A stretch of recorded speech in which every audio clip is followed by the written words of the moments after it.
ऐसा लगता था कि कोई दिल से लगता था कि कोई ना आए हमारे घर में, और लोग भी सोचते थे कि हम इनके घर में ना जाएं। मतलब कोई आता भी नहीं था और हम किसी को बुलाते भी नहीं थे, और सिर्फ हमारे यहाँ आरसीएम के ही लोग आते थे, जो हमारे अपलाइन लोग होते थे। तो ये लोग आते थे बस, और लोगों को लेकिन आज तक पता नहीं चला मोहल्ला में कभी किसी को कि इनके यहाँ का, मतलब हमारे यहाँ का जो माहौल था वो आरसीएम से पूरा भर गया था। और उस समय यानी कि जब खाने के लिए नहीं होता था तो हम लोग सिर्फ 6 महीने लगातार, मेरी छोटी बच्ची उस समय पेट में थी, और 6 महीना हमको यानी कि चावल हम लोगों ने खा करके रहे। दोनों टाइम तीनों टाइम हम लोग चावल ही खाते थे।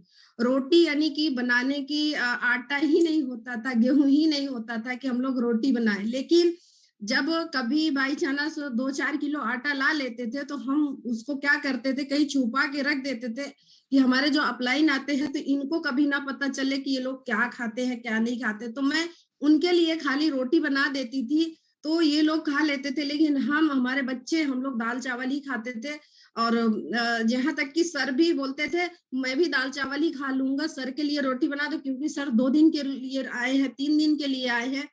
तो इस तरीके करके यानी कि चैलेंज हुआ। लेकिन एक बार क्या हुआ, लड़के की हमारी तबीयत खराब हो गई और लड़की की भी तबीयत खराब हो गई, दोनों के। और वो जो बड़े वाले दाने बोलते हैं वो निकल आए थे। लेकिन इतना ज्यादा मतलब तकलीफ हो गई थी, इतनी ज्यादा कि रात भर यानी कि दोनों को बुखार इतना ज्यादा था। लेकिन अगर आज के डेट में वही मैं बुखार याद करती हूँ तो आज कितने सारे हॉस्पिटल हम लोग चेंज कर लेते हैं।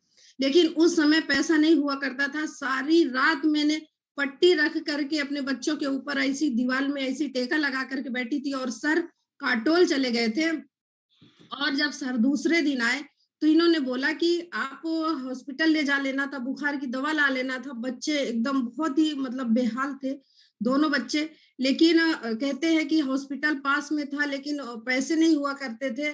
तो लेकिन ऊपर वाले ने काफी सपोर्ट किया, यानी मैं बस कपड़े से ही, पट्टी से ही बुखार कम कर दी, और धीरे धीरे करके बिना दवा खाना ले जाए मेरे बच्चे भी अच्छे हो गए। और उसके बाद में एक बार क्या हुआ, छोटी वाली लड़की जो थी तो ऐसे ही खेल रही थी, और खेलते खेलते वो गिर गई। और गिरने के बाद उसका जो पीछे का सिर होता है, वो उसका सिर इतना फट गया। अगर मैं डॉक्टर के पास लेकर के जाती तो कम से कम, उसको मैं बता रही कि कम से कम 11 से 12 टाके लगते। लेकिन हॉस्पिटल ले जाने के लिए पैसा नहीं था। दुपट्टा था, दुपट्टा उसको सिर में ऐसे लगा दी, और लगाने के बाद में पूरा मेरा व्हाइट दुपट्टा पूरा रेड हो गया। घर में नेवासिल पाउडर रखा हुआ था, उसको हमने उसको लगा दिए। और सर भीलवाड़ा में थे, और उसको हॉस्पिटल नहीं ले गए। छोटी सी बच्ची थी, करीबन 2-2.5 साल की थी, और बहुत ही ज्यादा ब्लड गया, इतना ज्यादा ब्लड गया। लेकिन हॉस्पिटल पास में था, पैसे नहीं थे। फिर वहां से सर आए तो सर काफी अपने आप में यानी कि ये मायूस हुए, कहे कि बताइए। और मतलब मजे इतने मजबूत थे कि कभी कोई दर्द होता था, कभी कोई तकलीफ होती थी तो पापा आए हैं तो कभी बताते नहीं थे, और आज भी उसी तरीके के। तो यानी इस तरीके का जो हमने चैलेंज देखा। लेकिन आज के डेट में जिन लोगों को हम आरसीएम बताने के लिए जाते थे, हम लोग बताते थे तो कहते थे पहले आप कामयाब हो जाओ, बाद में हम आएंगे। आज वही व्यक्ति अभी हमको कभी जब मिलते हैं तो कहते हैं कि आपने हमको अच्छे से नहीं बताया था। क्योंकि हम अच्छे से बता रहे थे लेकिन हमारे पास कामयाबी नहीं थी। लेकिन आज हमारे पास कामयाबी आ गई है। जिस जगह पे हम लोग किराए के मकान में रहते थे, आज वही लोग वहीं किराए के मकान में। और जब हम लोग आज जाते हैं तो अपने 4 व्हीलर से जब हम उतरते हैं वहां पे, तो लोग कहते हैं क्या आरसीएम चल ही रहा है क्या। तो यानी अभी भी लोगों को पता नहीं है कि आरसीएम चल रहा है कि आरसीएम बंद हो गया है। लेकिन आज यही कहना चाहूंगी, जो भी हम पहले किराए के मकान में रहते थे, हम ऊपर के रूम में रहते थे, बच्चे ज्यादा तेज अगर खेलते थे दौड़ते थे तो मकान मालिक आ जाता था।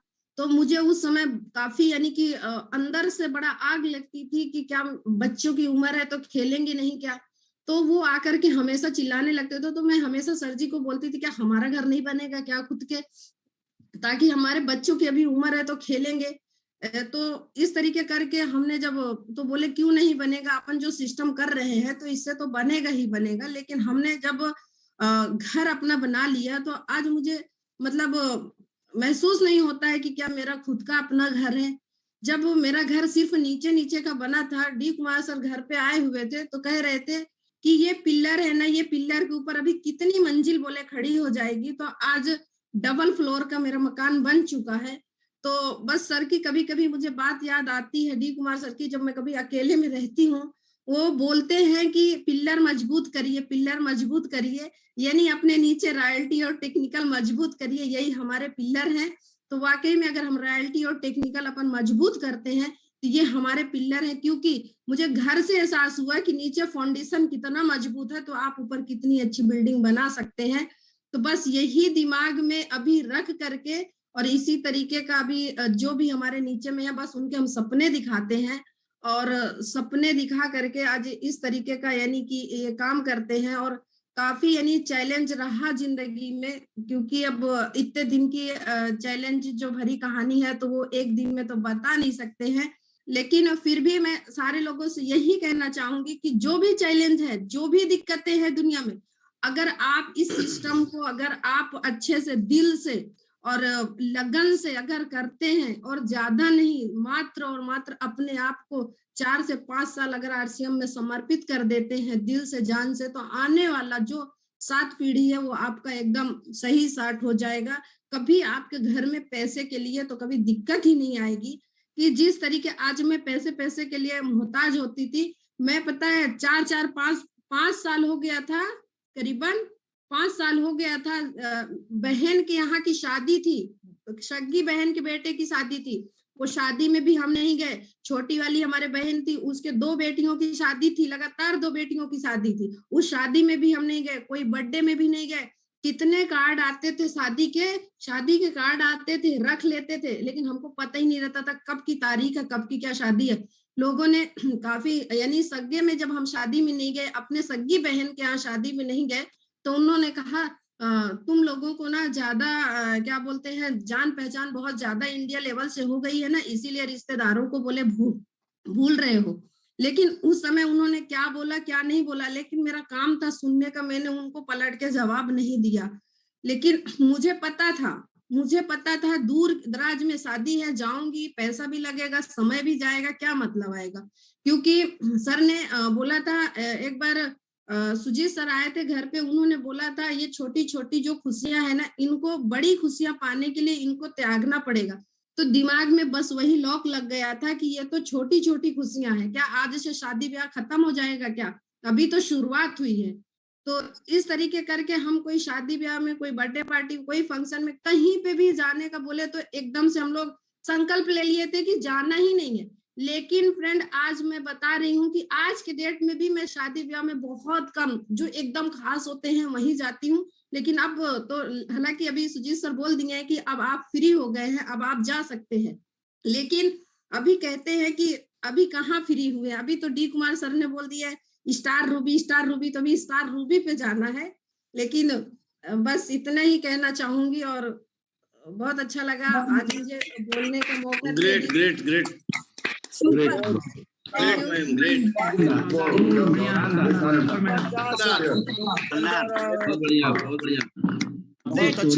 तो थोड़ा आंख भर आएगी मैडम, बहुत बढ़िया, बहुत धन्यवाद कि आपने लोगों को जगा दिया। विनोद भाई जी, हम लोग जानते नहीं थे सर की, मैम खुद ही लीडर है सर। नहीं देखिए, आज पहली बार मुझे पता चल रहा है कि इतना स्ट्रगल की है। स्ट्रगल तो मुझे पता था, लेकिन अभी इन्होंने कहा ना कि मैं आटा छुपा के रखती थी कि रोटी बनाएंगे, कि हमारे अपलाइन आएंगे तो उनको खिलाएंगे। मैं एक्चुअली रोटी दाल का ही नाम लेता था कि रोटी दाल ही आप बनाना, और आज मुझे पता चल रहा है कि आटा छुपा के रखती थी कि डी कुमार सर आएंगे तो उनको रोटी बना के खिलाएंगे। देखिए मैं क्या बताऊं, आज मैं बड़ा इमोशनल हो रहा था इनकी आवाज को सुन के। और मैं जब भी जाता हूं नागपुर तो ये जबरदस्ती रोज ये स्टेशन पे आ जाते हैं। मैं कितनी बार बोला हूं कि यार मेरे लिए होटल करना भाई, आप प्लीज। मैं अवॉइड करता हूं अपने साथियों के घर पे रुकना, लेकिन ये स्टेशन पे पहुंच जाते। आज तक ऐसा नागपुर कभी ऐसा नहीं हुआ कि मैं गया और स्टेशन पे इरोज जी ना आया, और मेरा ब्रीफकेस छीन लेते हैं, मेरे हाथ में रहता ही नहीं, और सीधा बोलते हैं सर जिधर मैं जा रहा हूं आप पीछे चलो। न दाहिने न बाएं न लेफ्ट न राइट, और जबरदस्ती मेरे को घर ले जाके वहां बोलते हैं सर इतना बड़ा घर मैं बनवाया किस लिए, पूरा ऊपर का फ्लोर इन्होंने बुक कर रखा है अप्लायंस के लिए। तो ऐसे लोग हैं, ऐसी व्यवस्था इन्होंने किया है, इतना कॉन्फिडेंस है। तो बिना देर किए मैं बुलाना चाहूंगा हमारे बीच में आज के हीरो, आज के स्टार आदरणीय इरोज बेग जी। एक बार जोरदार तालियां। वेलकम।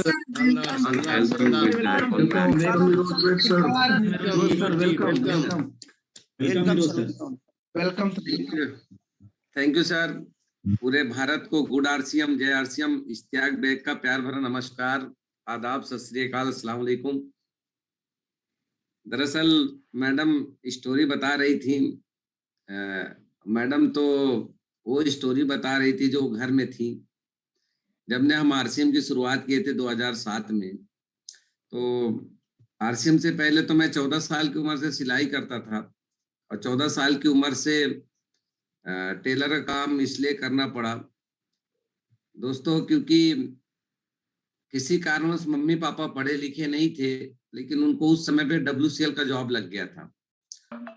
WCL का जॉब पापा को लगा था, लेकिन किसी कारणवश मुझे भी नहीं पढ़ाए, मेरी एक बहन भी है उसको भी नहीं पढ़ाए। मेरी मम्मी किसी तरीके से, 3 बहन है, हम एक भाई है।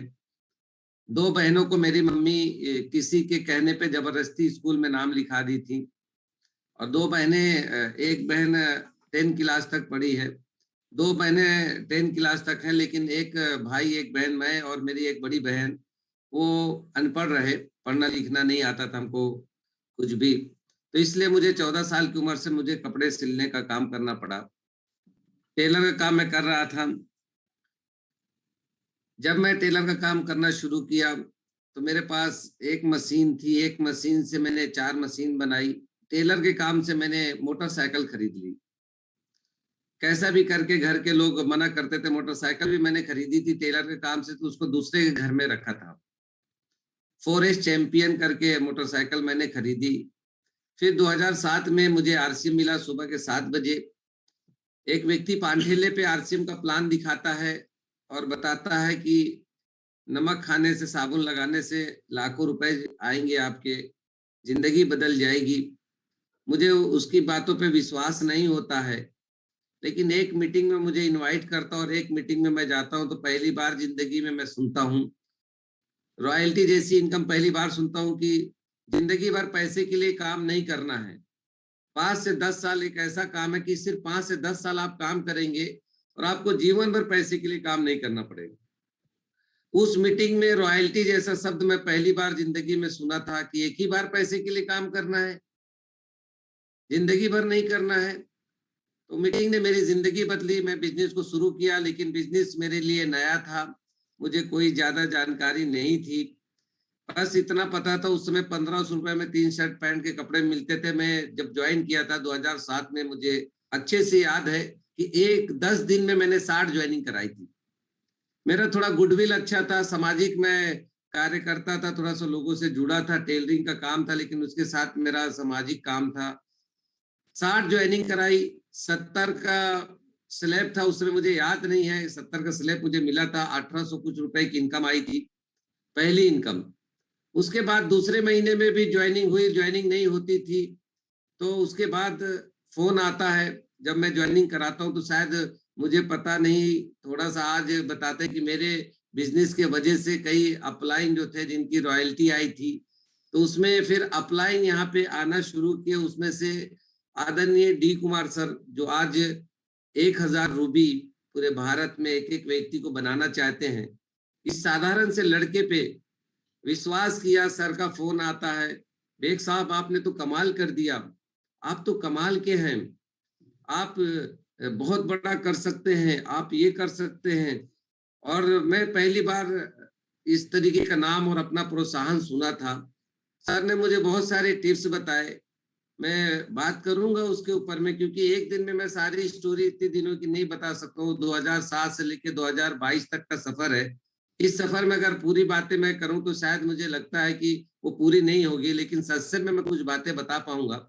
आप रिलेट करेंगे। एक नया व्यक्ति आरसीएम स्टार्ट करता है और उसके बाद में जब वो नया व्यक्ति स्टार्ट करता तो उसको आने वाले सामने में कैसे संघर्ष का सामना करना पड़ सकता है।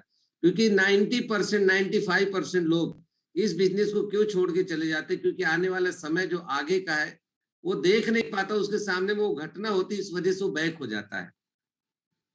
तो सारे अपलाइनों का मेरे पास में सहयोग इस तरीके का रहा, जिसमें कि आदरणीय रंजीत सर जब नागपुर में आए तो डी कुमार सर ने 50 किट लेकर भेजा, लोकल ट्रेन में रंजीत सर लेके आए। और यहाँ पे बिजनेस में उस समय पिकअप सेंटर नहीं हुआ करता था, और पिकअप सेंटर नहीं होने के वजह से होता भी था तो हमको माल नहीं देता था, बोलता था दूसरे टीम के हैं, ये आगे बढ़ जाएंगे, इसी तरीके से। तब आदरणीय D Kumar sir Ranjit sir को ट्रेन में, बाकी चीजें वो भी नए थे, उनको भी कुछ पता नहीं था इस बिजनेस के बारे में। आज एहसास होता है कि उस समय रंजीत सर जब आए थे तो उनको प्लान दिखाना भी नहीं आता था, बोलना भी नहीं, बल्कि साथ में सुरती खाते थे। हम लोग सुरती टेलर का काम करते तो साथ में सुरती खाते थे, मतलब सुरती साथ में।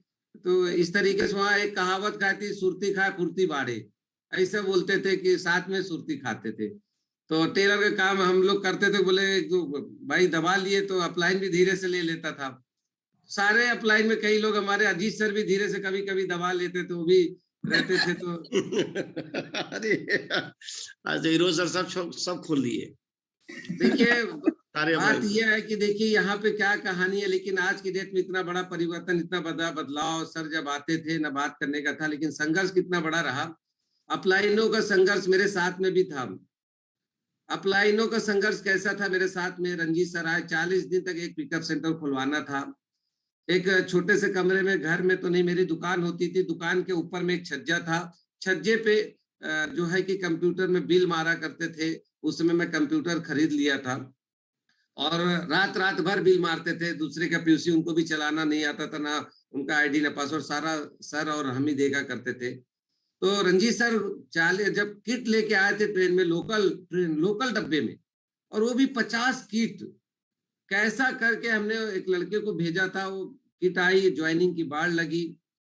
लेकिन मुझे लगा कि ये बिजनेस बहुत अच्छा, बहुत तेजी से, मैं 500 लोगों को, बस इतना पता था 500 लोगों को जोड़ दो रॉयल्टी आ जाएगी। ना प्लान पता था, ना परसेंट पता था, बस इतना दिमाग में था 500 लोगों को जोड़ दो। मेरे जो अपलाइन थे वो बोले बस 500 लोगों को जोड़ने से, मतलब पर 500 लोग, मेरे दिमाग में था 500 लोगों को जोड़ना। 60 लोगों को तो एक महीने में जोड़ दिया, दूसरे महीने में 60 लोगों को। मुझे लगा अब मैं 500 लोग 6 महीने में कर दूंगा, मुझे जिंदगी भर काम नहीं करना है। तो इस तरीके से मैंने जोड़ने का काम शुरू किया स्पीड से। 2 महीना फिर ऊपर से अपलाइन आना शुरू किए, रंजीत सर आए, आदरणीय अजीत सर आए, फिर उसके बाद डी कुमार सर का डेट मिला। मुझे लगा कि मैं केएन पांडे सर का प्रोग्राम मैंने कराया था, केएन पांडे सर का टिकट लगा था 30 रुपए का, मैंने पूरा 200-250 लोगों का हाल भर दिया था शुरुआती दौर में। जब हाल भर दिया, उसके बाद डी कुमार सर का जब डेट मिला तो मुझे लगा जब पांडे सर के इसमें 250 आए तो डी कुमार सर के इसमें तो 500,000 कर ही देंगे हम। तो उसके बाद हमने एक सोचे हॉल में नहीं आएंगे, हमने पूरा मंडप लगवाया, टेंट लगवाया, चेयर लगवाई, तखत बिछवाया, उसके ऊपर में शाम का प्रोग्राम रखे कि सारे लोग खाली रहेंगे। लेकिन जब शाम का प्रोग्राम रखा है तो उस प्रोग्राम में सिर्फ मैं और सर और वहां के एक हमारे साथी थे, 3 लोग थे उस प्रोग्राम में। तब मुझे लगा ये कैसा प्रोग्राम, कुछ समझ में नहीं आ रहा है। मैंने तो सोचा पांडे सर के इसमें इतने लोग आए, टिकट लगा के, इसमें तो कोई गेट पे टिकट काटने को नहीं है। तब हौसला मिला, तब भी सर से हौसला मिला। उसके बाद में भी हम लोग लगे रहे। मैं क्या बताऊं, सर के साथ जब आते थे तो बाय मोटरसाइकिल 100-100 200 किलोमीटर एक आदमी से मिलते थे, और सर एक ही बात बोलते थे अपने मीटिंग में, देखना एक जगह पे मैं पेड़ के नीचे मीटिंग कर रहा हूं, आज यहाँ पे मैं हेलीकॉप्टर से आऊंगा। उस समय में सर बोला करते थे हेलीकॉप्टर से मैं आऊंगा, लेकिन लोगों को विश्वास नहीं हुआ कर रहा। उनको लगता था ये क्या बोलता है फालतू, डी कुमार ऐसे वैसे हेलीकॉप्टर की बात करता, आया मोटरसाइकिल से आया। लोगों को विश्वास नहीं हुआ करता था। लेकिन चिंता मत करना मेरे भाइयों, अभी आपको पता चलेगा ये आरसीएम कैसे फाउंडेशन है, ये जमीन में कैसे मजबूत होता है। जब अपना रूप लेता है ना तो ये अच्छे लोगों की काया पलट देता है, और 21 साल में कई लोगों की काया पलटा है। दोस्तों इस तरीके की मीटिंग, सर का सपोर्ट मिला। आदरणीय अजीत सर हमारे साथ मोटरसाइकिल से रहते थे, बहुत सपोर्ट करते थे। बस सपोर्ट इस तरीके करते थे, कभी गाड़ी में पेट्रोल वो भी डाल दिया करते थे अपने पैसे से। कभी देखा करते थे, भाव को समझ जाते थे अपलाइन की मैं उतने दूर से हो सकता है इनके पास पैसा ना हो, जाते थे। कई बार तो ऐसा हुआ कि 50-50 किलोमीटर हम लोग धक्का मारे हैं, पेट्रोल खत्म हो जाता था, रात होती थी, दिन होता था, एक बार नहीं कई कई बार होता था। घर तक लेके आते थे, रात में कोई नहीं देखता था घर आने के लिए, क्योंकि दिन में तो धक्का मारे कई लोग देख पाते थे, लेकिन रात में घर आते तो किसी को नहीं पता चलता था। रात में धक्का मार के गाड़ी लेके आते थे। ये स्टोरी क्यों बता रहे हैं हम आपको? मैं आज आपको वो मोटरसाइकिल दिखाऊंगा, फॉरेस्ट चैंपियन मेरे पास कैसे की थी। आज मैं आपको अपनी वो लाइफ स्टाइल भी दिखाऊंगा। पहले का एरोज बेग के था जिसको काका काका लिखना नहीं आता था। मैं जब डी कुमार सर के पास मिलने के लिए गया था, सर बता रहे थे, आज मुझे लगता है कि मैं किस हाल में गया था उस समय मिलने। मुझे क्या पता मेरा हाल क्या है। उस समय में एक अलग तरीके से रहन सहन हुआ करता था, ना कोई सपना था, ना खाने का तरीका, ना पहनने का तरीका। आज बहुत सारे हमारे नए साथी, उनसे देखिए ना, उनके जीवन में ड्रीम ही नहीं है, तो उन्हें क्या पता कहाँ जाना है। मुझे भी ऐसे ही था। तो इसी तरीके से मैं अगर अपनी फोटो दिखाऊंगा पहले की रोज बेग क्या था, तो भूत बंगला आपको नजर आएगा। तो मैं थोड़ा सा आपको फोटो दिखाना चाहता हूँ कि आरसीएम से पहले कैसे मैं दिखता था और क्या स्टोरी थी। स्टोरी इस तरीके की थी। स्क्रीन देखिए, आप इससे पता चल जाएगा आपको। स्क्रीन दिखेगी तो बताइएगा। स्क्रीन दिख रही है? यस। तो जब मैं पहले की जो थी फोटो, इसको आप देख के तो कई लोग ये सोच के आराम जाएंगे मैंने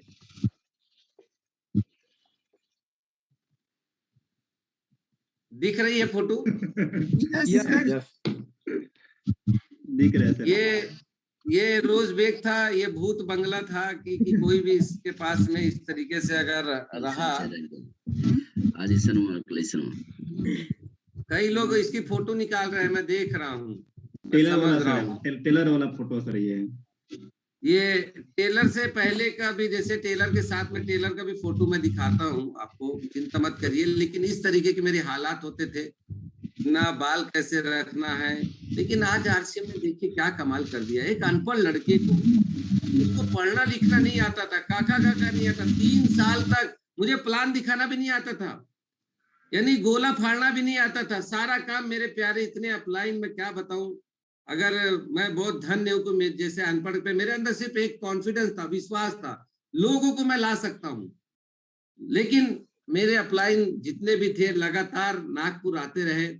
आदरणीय Ajit sir, Ranjit sir, Pande sir, Neeraj sir, Sushil sir, हमारे आदर्श सुजीत सर, आदरणीय D Kumar sir. D Kumar sir तो अमीरी का टैबलेट मुझे देते थे, बोलते थे बेग साहब अमीरी का टैबलेट। मेरी सीडी प्लेयर की दुकान भी मैंने डाला था टेलर के साथ साथ में, कैसेट किराए से जाती थी। तो उस समय में जो कैसेट आती थी, बोले बस ये कैसेट आपको सुबह शाम सुनते रहेंगे, आपके जो है कि रॉयल्टी टेक्निकल हो जाएगा।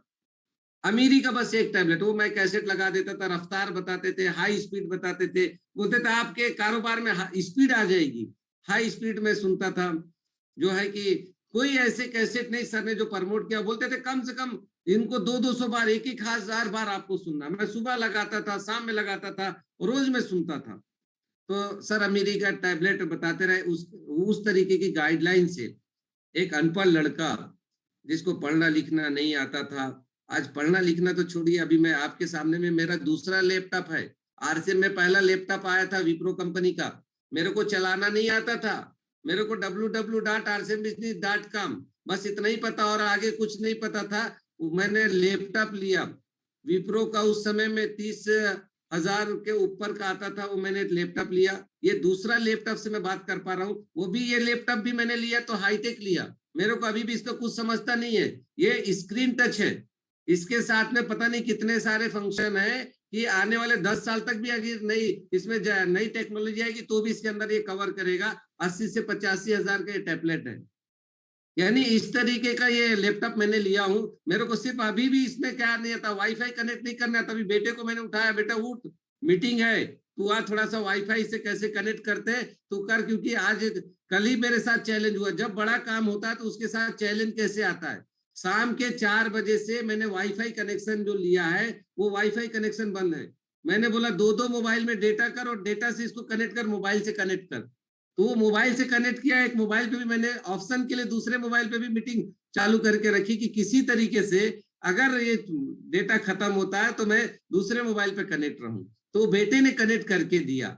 अब इस लैपटॉप से हम लोग जो बात कर पा रहे हैं ये लगभग 70-80 हजार के ऊपर का ये लैपटॉप है। साधारण बात है क्या वाईफाई लेना? मेरे मोहल्ले के बाजू में बहुत नौकरी पेशा इधर उधर की बिल्डिंग बना के रहते हैं, मेरे से बोलते हैं वाईफाई का पासवर्ड दे देना, वाईफाई का पासवर्ड दे देना।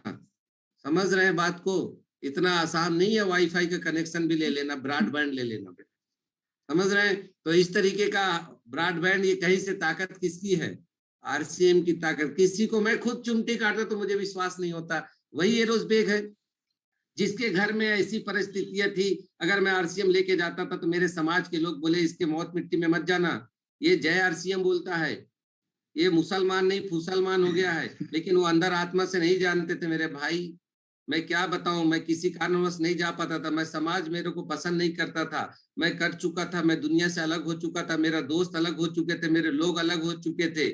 मेरे को लोग इनके यहाँ मौत मिट्टी में मत जाना, इनके यहाँ पे मेरे सुजीत सर बोलते हैं चिंता मत करो बेग साहब, आपको कंधा देने के लिए अगर कुछ ऐसी बात होगी तो आपके पास बहुत बड़ा नेटवर्क होगा, आपके नए पहचान होंगे, आपके लोग नहीं है। लेकिन वो नहीं जान पाते थे कि आज के डेट में किस तरीके की वो सोच थी। मेरी सोच थी देश के लिए, मेरी सोच थी लोगों के लिए, लोगों के भलाई के लिए मैं काम कर रहा था, बहुत बड़ा काम कर रहा था। मुझे पता था, उन्हें पता नहीं था।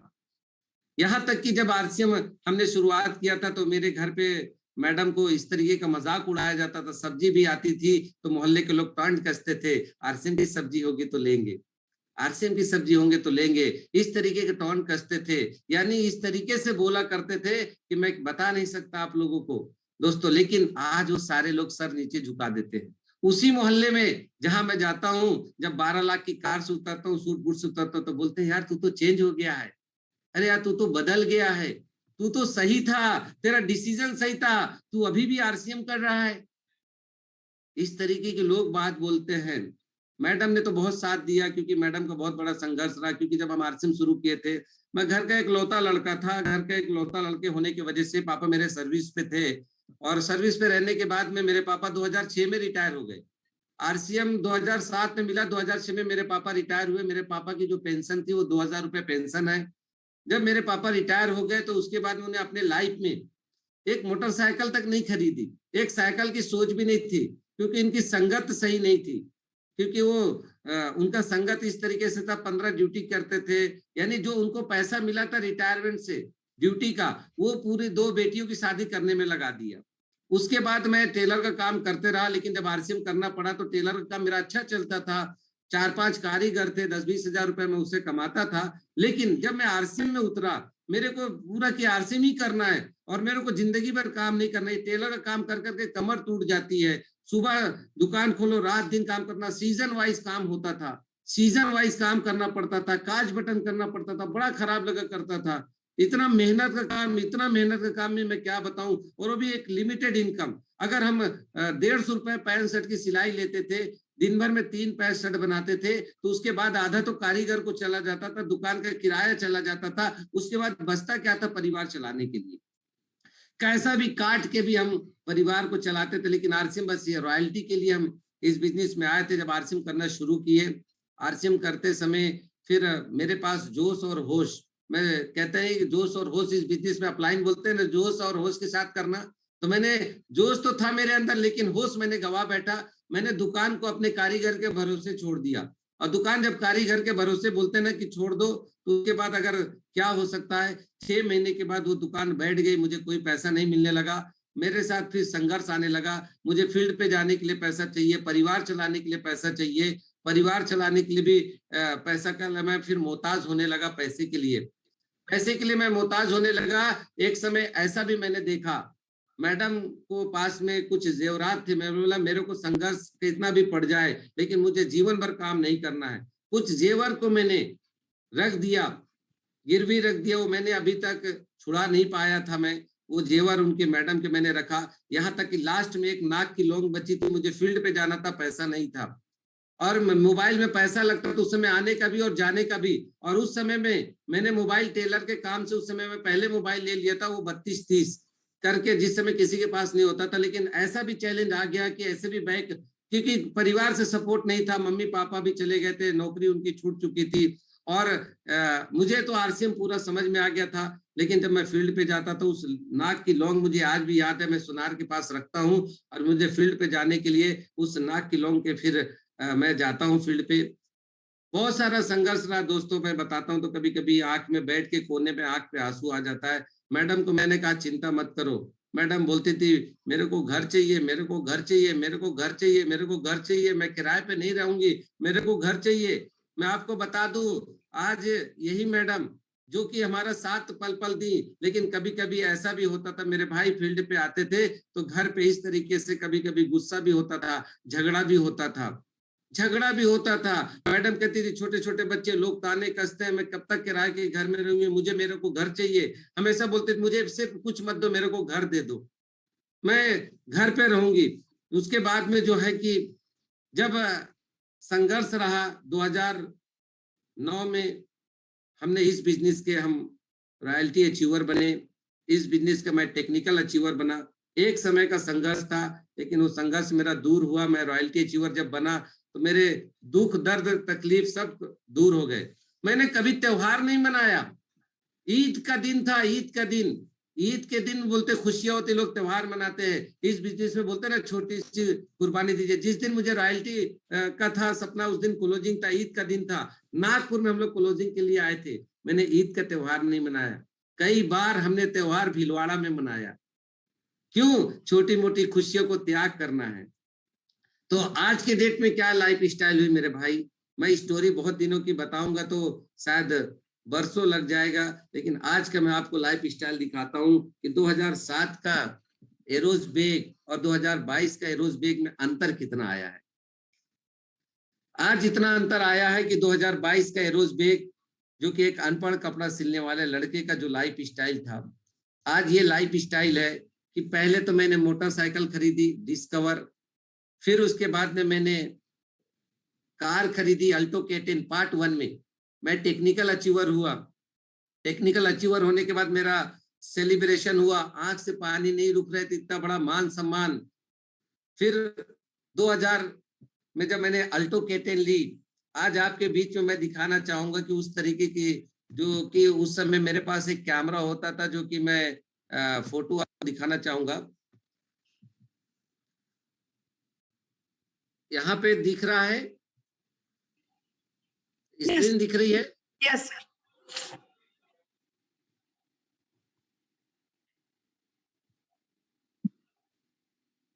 देखिए ये मेरी अल्टो K10 पहली है, जो कि पहली कार थी मेरी अल्टो K10।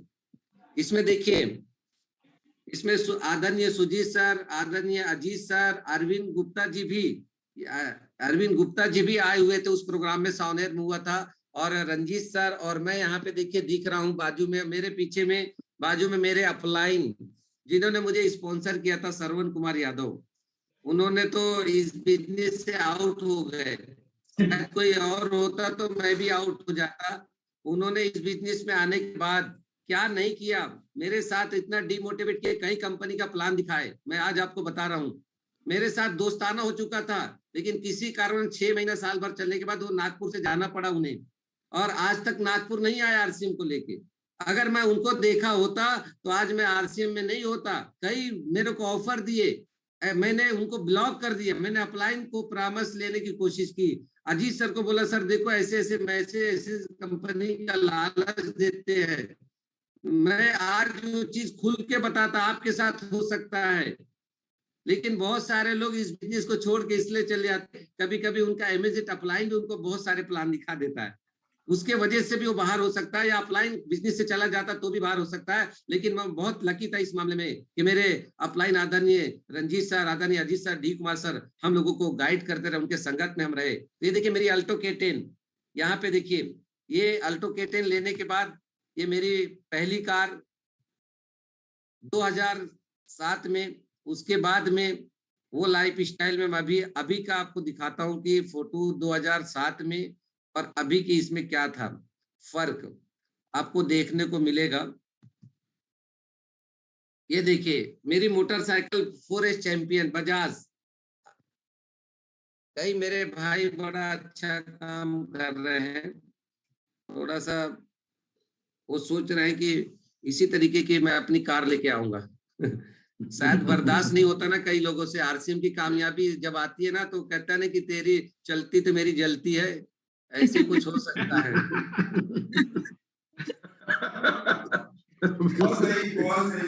बिल्कुल सही। वो कुछ चीजें ऐसी है कि जो अब समय आ चुका है। देख रहे 2007 में ये टेलर का काम था, और उसके बाद मैं इसको थोड़ा सा रिफ्रेश कर देता हूँ। सर मुझे बताते कि 3 निशान पे जाओ, 3 निशान पे जाने के बाद में यहाँ पे क्या दिखता है सर? एनोटेशन होगा, एनोटेशन ऑफ कर दीजिए। पहले स्टॉप शेयरिंग कर लीजिए और फिर से शेयरिंग कीजिए। हाँ यस, पहले शेयर को बंद कर लीजिए सर। नहीं, वो साथ साथ में भी हो सकता है, स्टॉप शेयरिंग करने की जरूरत नहीं पड़ती है। अच्छा जी जी जी जी सर, नहीं स्टॉप शेयरिंग कर लीजिए ना, कर लीजिए। आप स्टॉप शेयरिंग कर लीजिए sir, arrows sir. Sir down में जो ये लिखा है ना, एक वो करके मोर करके आ रहा होगा, वहां पर डिसेबल करके फिर क्लियर कर देंगे तो खत्म हो जाएगा। नहीं अभी आप स्क्रीन शेयर में जाइए। स्क्रीन शेयर में अभी फिर से जाएं? हाँ जाइए। हाँ, जाने के बाद ही होगा वो। मैं बता रहा हूँ, आप उसको कर लेंगे ना तो कोई डिस्टर्ब नहीं करेगा। देखिए ऊपर में ना एक मोर ऑप्शन आ रहा होगा, मोर। जी सर, मोर ऑप्शन में यहाँ पे जो है कि और नहीं और ऊपर स्क्रीन शेयर जहाँ करते हैं, स्क्रॉल करिए उसको, माउस को स्क्रॉल करिए ऊपर मोर में। ऊपर देखिए सबसे ऊपर व्यू स्क्रीन जहाँ पे आता है ना, वहाँ व्यू ऑप्शन होगा, वहीं पे मोर होगा बगल में। जी जी मोर, जी मोर ऑप्शन में डिसेबल कर दीजिए, डिसेबल कर दीजिए। डिसेबल एनोटेशन सर, हो गया सर। हाँ अब आप दिखाइए सर। ओ फिर वो हो गया, फिर हो गया सर। कुछ दुष्टात्मा होते हैं ना, वो आरसीएम में आने के बाद भी ऐसे हरकत कर रहे हैं सर, उनको शर्म नहीं आती है? कोई नहीं सर, जब बहुत बड़ा जीवन में होना होता होता है, मैंने तो बस इतना ही देखा, जब बहुत बड़ा कुछ जीवन में होना होता है तो तब इसी तरीके के चैलेंज आते हैं, और ये हमारे लिए रोज आरसीएम वालों के लिए चैलेंज रोज बने हैं। यही तो हमारी लड़ाई, यही तो हमारी जीत है। आरसीएम के बाहर वाले करते अलग बात है, आरसीएम में आने के बाद इतना अच्छा चल रहा था प्रोग्राम। आरसीएम में आने के बाद तो ज्यादा करते मेरे भाई। कोई नहीं है एरोज सर, आप जैसे दिखा रहे थे वैसे ही दिखाइए। तो अब हम चलिए आगे बढ़ते हैं। मैं आपको एक वीडियो दिखा देता हूँ। वीडियो में आपको ये पता चलेगा कि 2007 का एरोज बेग आज क्यों आप आरसीएम करना चाहते हैं। बहुत सारे आज साथी आरसीएम में क्यों आए हैं, आज ये जरूर क्लियर होगा। और आपके संघर्ष करे बिना कुछ नहीं कर सकते मेरे भाई। 5 से 10 साल का संघर्ष है आरसीएम में, ईमानदारी से कर लेना, ईमानदारी से कर लेना। 5 से 10 साल जीवन भर संघर्ष नहीं करना पड़ेगा। सारा दुख दर्द हम लोगों का उतर गया है, जितना भी दर्द और तकलीफें थी। ये देखिए, मैं आपको एक वीडियो दिखा रहा हूँ। वीडियो में आपको एक चीज दिखा होगा। सबसे पहले आप देखिए 2007 में ये इस तरीके से रोज बेग था। 2007 में टेलर का काम इंची टेप मेरे गले में है, और 2020 का एरोज बेग, ये इतना फर्क आया मेरे भाई आरसीएम के वजह से। उसके बाद में आप अगर दूसरा यहाँ पे देखेंगे, जब मैं इस बिजनेस में आने के बाद 2007 में और 20 के इसमें, वीडियो ऑफ करेंगे रोज सर। ये देखिए, उस समय रोज बेग को कोई नहीं जानता था। आज भारत में 1000 लोग आज इस मॉर्निंग सेशन को देख रहे हैं, सुन रहे हैं। 1000 लोग एरोज बेग को जान चुके हैं। एरोज बेग पहले क्या था और आज कहाँ पे है। किसकी ताकत है? सिर्फ आरसीएम की ताकत है। वीडियो हटाइए, उसके बाद आएगा पिक्चर। हाँ यस, पिक्चर उनके लैपटॉप में खुल रहा होगा, लेकिन यहाँ वीडियो शेयर किए हुए इसलिए नहीं आ पा रहा है। जी सर, ऊपर कट का चैलेंज आ रहा है। राइट में कट का निशान है रोज सर, उसको कट कर दीजिए। ऊपर में कट का निशान है राइट में, वीडियो के ऊपर राइट में।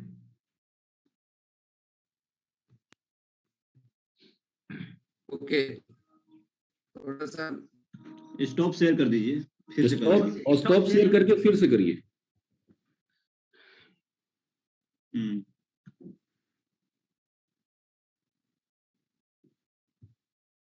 लगता है डेटा का प्रॉब्लम आ चुका है लैपटॉप में। मैं मोबाइल पे आ चुका हूँ। दोस्तों, ऑप्शन के रूप में बोलते हैं ना, आज की डेट में डाटा और आटा घर में बराबर होना चाहिए। मेरे एक समय पे आटा नहीं होता था तो अभी डाटा ने चैलेंज किया है। तो कोई बात नहीं है, लेकिन मैं अभी मोबाइल पे आ चुका हूँ और बस इतना ही कहूंगा मेरे भाई। आज जो कुछ भी नजारा देख पा रहे हैं, एक दिन में कोई चीजें नहीं बता सकते, लेकिन आज मैं अब संक्षेप में आपको बता दूं। 7:20 हो चुका है। आज हमारे आदरणीय गुरुदेव, जो कि आज इतने बड़े शख्सियत, जब वो आते थे यूनियन बैंक की नौकरी को रिजाइन करके, जब हम सुनते थे कि सर बैंक का करते हैं, और हम तो अनपढ़ थे और हमारे ऊपर नजर पड़ी। आज हम लोगों के जैसे लड़कों की जिंदगी, हजारों लाखों लोगों की जिंदगी उन्होंने बदला है। ये साधारण बात नहीं है। एक अनपढ़ लड़के पे विश्वास कर लेना आज के डेट में, यानी एक कौन पढ़े लिखे के संगत में जाइए, कोई भाव नहीं देता है। लेकिन सर बैंक में रहने के बाद में मुझ पे विश्वास किया, मैं वैसा था। आज अच्छी लाइफ स्टाइल है। नागपुर जैसे शहर में आइए, वेलकम है। मेरे सारे अपलाइन जहां तक आ चुके हैं, आइए कभी मेरे लाइफ लाइन आइए, सारे लोग आइए, अपने बिजनेस को नागपुर लाइए। मैं यहाँ पे तैयार हूँ आप लोगों के लिए। रहने से लेके खाने से लेके चिंता मत करना मेरे भाई। मैंने जो संघर्ष किया आपको नहीं होगा। आइए, 1 करोड़ के करीब में घर है नागपुर ऐसे सोसाइटी में। ये आरसीएम की ताकत है। अभी की डेट में हमने लॉकडाउन में, मैं बोला ना आरसीएम की ताकत है, जितना दर्द था सारा दर्द लॉकडाउन में उतर गया। जीते जी जिस समय लॉकडाउन लगा, मैं ट्रेन से जैसे पूरा इंडिया बंद होने वाला था, मैं मुल्ताई से लेके नागपुर आ रहा था ट्रेन में, दिल्ली वाली ट्रेन में, और मुझे लगा कि मैं उस दिन नहीं आता, मैं भी रुक जाता था। लेकिन मैं घर पहुंचता हूँ, दुनिया बंद हो जाती है, और 3 महीना हमारे गेट का ताला तक नहीं खुला, और बाहर नागपुर ऐसा लॉकडाउन था। आपको पता होगा उस जमाने, उस समय का देखिए, वो मंजर देखिए क्या भयंकर था।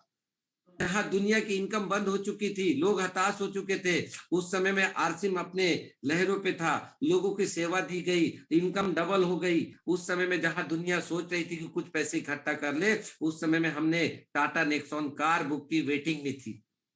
ये आरसीएम की ताकत है। आज 12 लाख की कार से चल रहे हैं, विश्वास नहीं होता जहां पे उतरते हैं कि यही अनपढ़ लड़का है। लेकिन उस समय का दर्द 5 से 7 साल का दर्द था, तकलीफें थी, संघर्ष था, लेकिन आज वो सारा संघर्ष खत्म हुआ। लेकिन अभी भी कुछ नहीं हुआ मेरे भाई, अभी तो कुछ भी नहीं। हमारे डी कुमार सर बोलते ना, हेलीकॉप्टर से आऊंगा। लिख लेना 2040, डायरी में लिख लेना, सर ने जब जब जो जो बोला है 100% हुआ है। आज नहीं तो कल परसों हुआ है, क्योंकि एक दिन में कोई इतिहास नहीं बनता है। देश भी आज हमारा आजाद हुआ था तो एक दिन में नहीं आजाद हुआ है। तो बच्चा भी बड़ा होता है तो उसको भी 18 से 20 साल लगता है मेरे बड़े भाई। यहाँ पे कामयाबी जीवन की कामयाबी है। थोड़ा सा तो समय लगता है। आरसीएम में 1 महीना के लिए, 2 महीने के लिए, 6 महीने लोग चले जाते हैं। हमारे डी कुमार सर जो बोले हैं कि 2040 आप देख लेना। आज डी कुमार सर के पास में आज की डेट में जब बोलते थे ना कि हम हेलीकॉप्टर से आएंगे, अरे हेलीकॉप्टर के बराबर तो आधे कीमत में तो एंडीवर से तो आ ही चुके हैं। चिंता मत करो आप। अब ये लॉकडाउन खत्म होगा, 2040 में हर जगह डी कुमार सर हेलीकॉप्टर कर आएगा, और आरसीएम के चारों तरफ के लोग दौड़ेंगे और हेलीकॉप्टर की आवाज होगी, देखो डी कुमार सर 100% होगा आरसीएम से। चिंता मत करो, क्योंकि अब सरकार को भी आरसीएम समझ में आ गया। उस समय में सर बोलते थे जब आरसीएम किसी को समझ नहीं आता था, घर घर जाके लोगों को बोलते थे, तब आरसीएम समझ में नहीं आता था। आज तो सरकार को आरसीएम समझ में। आपको क्या लगता है, हेलीकॉप्टर, चार्टेड प्लेन भी उड़ेंगे अब इसके। ये यकीन मानिए, आपको अभी भी विश्वास नहीं हो रहा होगा, मजाक लग रहा होगा मेरी बात को, आपको मजाक लग रहा होगा। दूरदृष्टि होनी चाहिए देखने की। मुझे भी विश्वास नहीं होता था कि मैं कार से चलूंगा, आज मैं चल रहा हूँ मेरे बड़े भाई, आज मैं चल रहा हूँ। मैं इतना ही कहूंगा, ये जो मॉर्निंग सेशन है ये साधारण नहीं है। आइए सुबह सुबह, यहाँ पे बड़े बड़े दिग्गज लोग आपको देखने को मिलेंगे, जिनको सुनने के लिए आपको लाखों रुपए लगाने के बाद में भी सुबह सुबह आपको मिल जा रहे हैं फ्री में। नहीं तो एक सेमिनार में जाने के लिए हमको पता रहता था 700-800 किलोमीटर जाना पड़ता था, 2-2, 4-4 दिन लगाना पड़ता था। यहाँ तो सुबह नहा धोहा के आना मेरे भाई, 1 घंटा। आइए सुनिए, ऐसे ऐसे लोगों को, ऐसे ऐसे कामयाब लोग यहाँ आपको मिलेंगे, सबकी आपकी स्टोरी मिलेगी। यहाँ पे आरसीएम किसी करोड़पति को करोड़पति नहीं बनाया, रोडपतियों को करोड़पति आरसीएम बनाते चले जा रहा है। 21 साल का इतिहास हो चुका है आरसीएम में। आरसीएम में ऐसे ऐसे रोडपतियों करोड़पति बनाया, हैरान नहीं होंगे जिनके दोनों आंखें नहीं, दोनों हाथ नहीं। मैं तो चलो ठीक है अनपढ़ था, लेकिन ऐसे ऐसे लोगों की यहाँ पे स्टोरी आपको देखने को मिलेगी। यही एकमात्र ऐसा प्लेटफॉर्म आज के डेट में जहाँ दुनिया बंद हो चुकी है मेरे बड़े भाई, वहां पे आरसीएम बहुत बड़ा काम करने जा रहा है। करिए तो जोश और जुनून और एक्साइटमेंट के पूरी तरीके से लगिए। कुछ समय का संघर्ष है, उस संघर्ष को लेके काम करिए, बहाना मत बनाइए। क्योंकि हमारे डी कुमार सर बोलते हैं या तो बहाने बना लो या तो पैसे बना लो। मेरे भाई तो बहाने नहीं बनाना है, पैसे अगर बनाना, जीवन के सपने पूरे करना है तो जी जान से हमें काम करना है। तो बस लास्ट में एक बात और हमारे डी कुमार सर कहते हैं, दूसरे के कंधों पे जनाजा निकलता है, जिंदगी अपने दम पे जी जाती है। यानी खुद ही को कर बुलंद जितना हर तकदीर से पहले खुद खुदा बंदे से पूछे बता तेरी रजा क्या है। यानी भगवान भी कहे कि बता तुझे क्या चाहिए, मैं तैयार हूं तेरी मजबूताई को देख के। इस तरीके से हमारे डी कुमार सर वो मोटिवेट करते हैं और ये मोटिवेट हमें आगे लेके जाती, मजबूताई देती है। मैं पूरे भारत का धन्यवाद अदा करना चाहता हूं। आप लोगों ने इतने पेशेंस से इस साधारण से लड़के को सुना और मेरे को इतने बड़े फॉर्म पे बोलने का सौभाग्य प्राप्त हुआ। तो फिर हम मिलेंगे। स्टोरी एक दिन में नहीं मेरे भाई बताई जा सकती। बस इतना तो समझिए कि आरसीएम, जिसको फुल फॉर्म उस जमाने में कई लोगों ने नाम दिया था राइट कॉन्सेप्ट मार्केट, कई लोगों ने रुपए छापने की मशीन बोला है, रियली में रुपए छापने की मशीन है। किसी व्यक्ति ने कहा कि रामचरित्र मानस है, किसी व्यक्ति ने कहा कि रोज करो मौज है, किसी व्यक्ति ने यह भी कहा कि आर से रुलाता है, सी से चेक करता है, एम से बाद में माला माल करता है। आप इसके लायक हो कि नहीं हो? थोड़ा सा मॉर्निंग सेशन में आप आइए तो लगातार आप आते कि नहीं पाते, चेक करता है आपको, आप आते हैं कि नहीं थोड़ा सुबह उठ के। तो इस तरीके से दोस्तों रहा, अपनी बातें को मैं यहीं पे रखूंगा। मैं बातें करते रहूंगा तो ये रील इतनी भर गई है कि खत्म नहीं होगी मेरे भाई, एक दिन में नहीं खत्म होगी। आदरणीय गुरुदेव जो कि इतना बड़ा संकल्प लिए हैं, हम लोगों को यकीन मानिए कि स्टार रूपी क्या डायमंड के सफर के नीचे नहीं रुकना है, जिसके लिए हम लोग आरसीएम में हमें मार्ग दिखाने वाले हमारे आदरणीय डी कुमार सर हमारे आदर्श हैं आज की डेट में। सर आप लोगों को बस इतना ही कहूंगा कि सर जो बता रहे हैं morning session morning session morning session, हम लोगों की इस मॉर्निंग सेशन में लोगों को लाना है, लोगों को ज्यादा से ज्यादा लाना है। यहीं से लोग तैयार होंगे, यहीं से लोग सपने लेके जाएंगे और अपने सपने पूरे करेंगे। बहुत अच्छा लगा सारे साथियों से मिलके। गुड आरसीएम, जय आरसीएम। थैंक यू, बहुत बढ़िया, बहुत अच्छा लगा हम लोगों को। बहुत शानदार सर, बहुत शानदार, बहुत बढ़िया। लोगों के अंदर गर्मी ला दी सर। सर आज जोड़ी नंबर 1 ये भी है सर। बिल्कुल बिल्कुल, एनर्जी तो ला दी है सर, लेकिन सबसे बड़ी चीज इमोशनल कर दी है, रुला दी है। आज बहुत झकझोर दी अंदर से पूरी तरीके। आज आरसीएम में इतने जोड़ी नंबर 1 है कि ये एक एक दिन हम सुन सकते हैं, इनको देख सकते हैं, इनकी स्ट्रगल की स्टोरी हमें मोटिवेट कर सकती है। और ये मॉर्निंग सेशन इसीलिए, अब इरोज बेग जी से मिलने के लिए नागपुर जाना पड़ेगा। कितने लोग नागपुर जाने के लिए तैयार हैं? बहुत कम लोग। हाँ, कुछ लोग हैंडरेज कर रहे हैं, अच्छी बात है, अच्छी बात है, बट सभी नहीं जा सकते। देखिए मैं क्या बताना चाहता हूं आपको, मैं मैसेज क्या देना चाहता हूं कि जिंदगी में मौका मिला है। ये मॉर्निंग सेशन क्या है? ये मिरेकल मॉर्निंग सेशन आपको हर व्यक्ति से आपको मिलाने का एक प्लेटफॉर्म है। और हर दिन आप इरोज बेग जी को हर दिन देख सकते हैं। आप देखिए पूजा मौर्य भी थी, आज भी है। आज इसकी वर्मा साहब, इनकी तस्वीर को देखिए बार बार। दरोगा सिंह जी को, इनकी तस्वीर को देखिए। सुशील कुमार जी को, इनको देखिए। ये देखने से क्या होता है मालूम है? कि जितनी नकारात्मक विचार है, जितने चैलेंजेस हैं, सब खत्म हो जाती है। बहुत बड़ा रोल है, क्योंकि आज दुनिया तरक्की किया है, देखा देखी, देख देख कर दुनिया आगे बढ़ी है। लोग कहते हैं ना, देख फलाने का बेटा नौकरी पा गया, फलाने का बेटा पुलिस में चला गया, देख फलाने का बेटा डॉक्टर हो गया, फलाने का बेटा इंजीनियर हो गया। दिनेश सर आपके यहाँ से आवाज आई है सर, उसको म्यूट कर लीजिए। एक माता पिता अपने बच्चे को क्या करता है, किसको दिखाता है? अपने अगल बगल के लोगों को दिखाता है।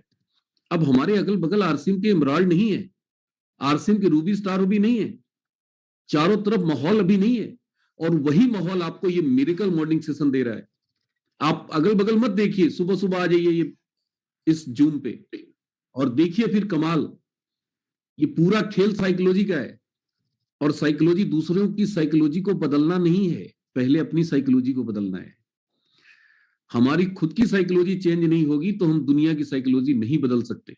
तो वाकई में ये मिरेकल मॉर्निंग सेशन है दोस्तों, और आप सबका जो साथ मिल रहा है, ये साथ इतिहास रचेगा।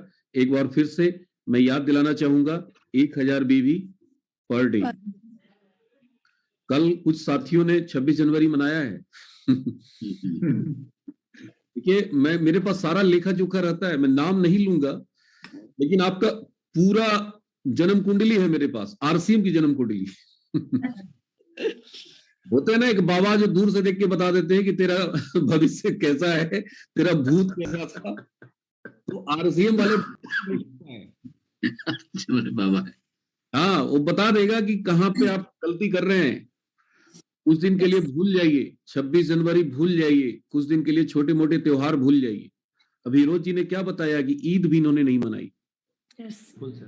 और अगर ये 4 साल 5 साल अगर आपने ये त्याग कर दिया ना, ये 5 साल इरोज बेग जी वाला समय था, अब 5 साल नहीं, अब 5 महीना, 5 महीने के अंदर, क्योंकि उस समय ये मिरेकल मॉर्निंग सेशन नहीं हो रहा था, उस समय इस तरह का माहौल हम लोग नहीं दे पाते थे लोगों को। तो ये 5-6 महीना बहुत निर्णायक है। 5-6 महीने में हम लोग इतना बड़ा कारनामा करेंगे ना कि पूरी दुनिया हिल जाएगी।